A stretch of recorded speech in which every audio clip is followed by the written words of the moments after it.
When I first saw this duo of new Omega Speedmaster Moonwatch Professional watches, I thought, damn, that reverse panda dial looks hot.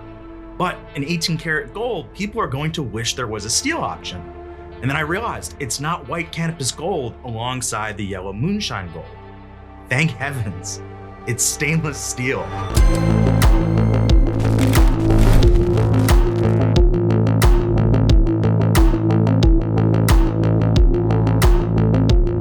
Let's get right into what's new, and I know some of you may be preemptively rolling your eyes at the idea of a reverse panda dial being called new.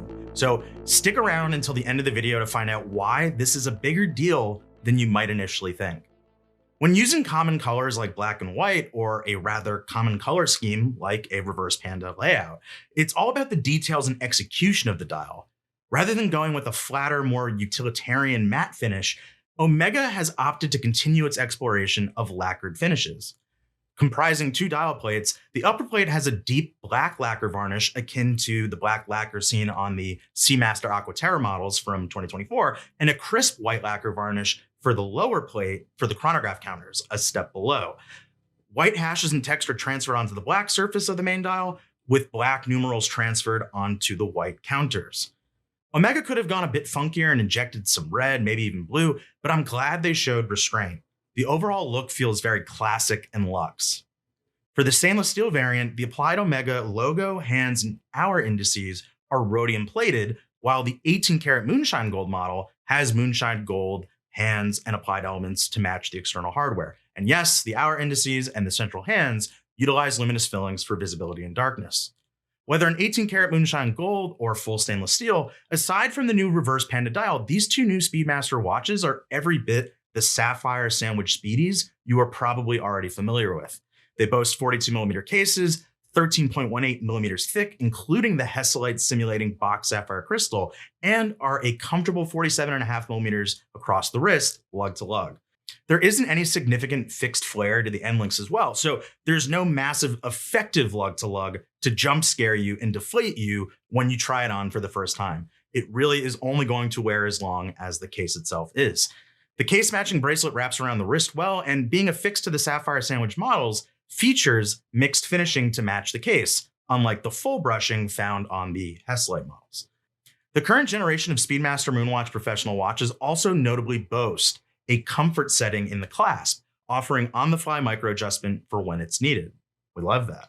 Exhibited inside, the 50-hour manual winding 3861 remains the coaxial and METTOS certified descendant of the Caliber 861 that debuted in the late 60s, replacing the famed Caliber 321. Though industrially applied, the finishing is handsome and worthy of exhibition, with the top surfaces of the Caliber either striped or satinated and the edges beveled. Okay, so why should we all go nuts over a simple reverse panda dial?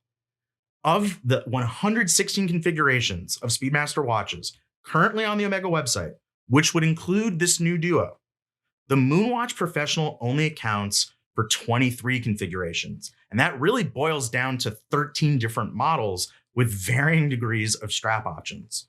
With so many people gravitating towards the tried and true OG steel Moonwatch with a black dial, the rather limited exploration of color has been reserved for models that utilize precious metals, whether full or bimetal, two-tone. This explains why the watch community had a massive excited reaction when the Steel Speedy launched with a full white lacquered dial in 2024, joining the then sole OG black dial option. Black or white, that was it. Those were the only two options for a full steel Speedmaster Moonwatch Professional, and again, listed strictly under this Moonwatch Professional category.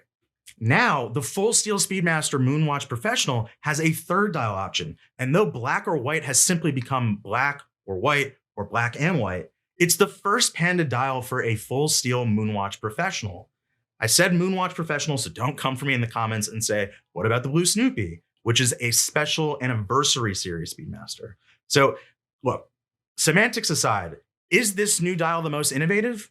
No, but for many Omega buyers out there, it is certainly game-changing because now there is a third option. And I'm very curious to know, let me know in the comments, which of the three would you pick in full steel? Would you go for the original black dial, Would you go for the 2024 white lacquer dial, or would you go for this new in 2026 black and white lacquer dial?